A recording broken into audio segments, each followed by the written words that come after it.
ये वीडियो मेरी उन लोगों के लिए है जो कहते हैं कोई जादू टूना नहीं होता, कोई तंत्र नहीं होता, कोई तांत्रिक विद्या नहीं होती। मैं उन लोगों को बताना चाहता हूँ, पहले तो 5-7 मिनट समय निकाल कर के यदि पूरी वीडियो देखेंगे तो आपको पूरी कुछ बात समझ आ सकती है।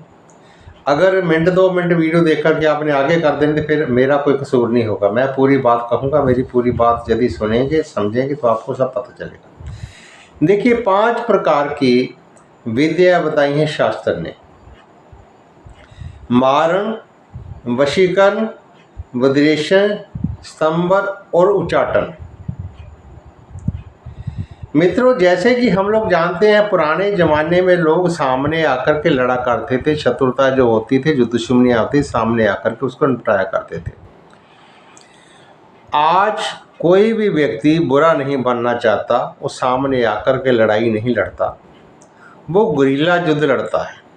किसी के पास जाता है कि ये व्यक्ति मेरे को तंग कर रहा है, इस व्यक्ति से मेरी शत्रुता है, इस व्यक्ति का कुछ करो। वो कहता 2 लाख रुपया लगेगा, 3 लाख लगेगा, 5 लाख रुपया लगेगा, मैं ये काम कर दूंगा। दोस्तों, आजकल हर प्रकार के लोग हैं, अच्छे भी हैं, बुरे भी हैं, धर्म को मानने वाले भी हैं, तो धर्म का हित करने वाले भी लोग हैं। इसलिए मैं तो यही कहूँगा कि हम लोग अपने जीवन को सुरक्षित करने के लिए कुछ बातों को पक्के तौर पर समझ लें।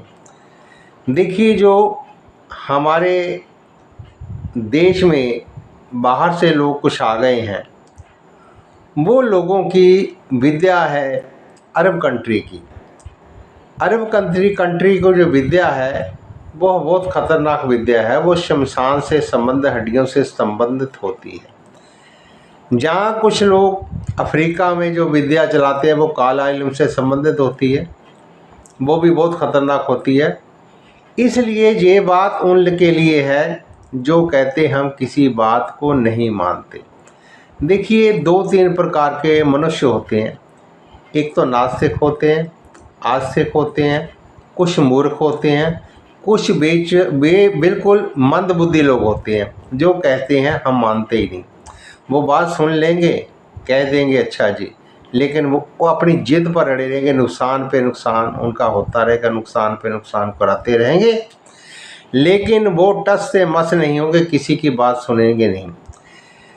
मित्रों, पंजाबी की पुरानी कहावत है कि अगर किसी को दुख होवे, संकट होवे, तो कोठे चढ़ के रोड़ा पावे। उसका अर्थ ये होता था कि शायद आपकी बात सुन करके आपको सलाह कोई दे दे और आपका भला हो जाए।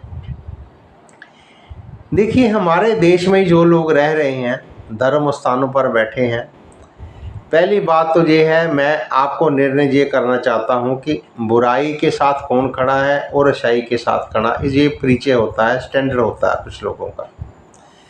मंदिर का पुजारी, ज्योतिषी, गुरुद्वारे का ग्रंथी, ये कभी किसी का अहित नहीं कर सकते। ये लालची हो सकते हैं, नीयत के खोटे हो सकते हैं, ये अपनी प्रॉब्लम में आकर के आपकी बात ना सुने या कम सुने, आपको सही उत्तर ना दें, लेकिन ये लोग किसी का बुरा नहीं कर सकते, क्योंकि ये हमारे भारतीय ऋषि परंपरा है। चाहे गुरुद्वारे के साथ संबंध लोग रखते हैं, चाहे मंदिर के साथ, ये ऋषि परंपरा है, हमारी गुरु परंपरा है। ये लोग कभी किसी का अहित नहीं करते। अहित कौन करते हैं? जो लोग डेरों पर बैठे हुए हैं, जिन लोगों का आपसे धर्म से, आपके संस्कृति से, आपके संप्रदाय से कोई दूर दूर तक का लेना देना नहीं है, वो केवल बैठे हैं धन हेटने के लिए। वो कहते हैं हमारे पास आइए, हम आपका ये कर देंगे, वो कर देंगे, चुटकियों में हम आपका काम कर देंगे। दोस्तों, चुटकियों में तो पहले चुटकियों में काम कोई होता ही नहीं है। लेकिन भरम जाल का जो किसी के ऊपर भय जब चढ़ जाता है तो व्यक्ति संकट में घिर जाता है।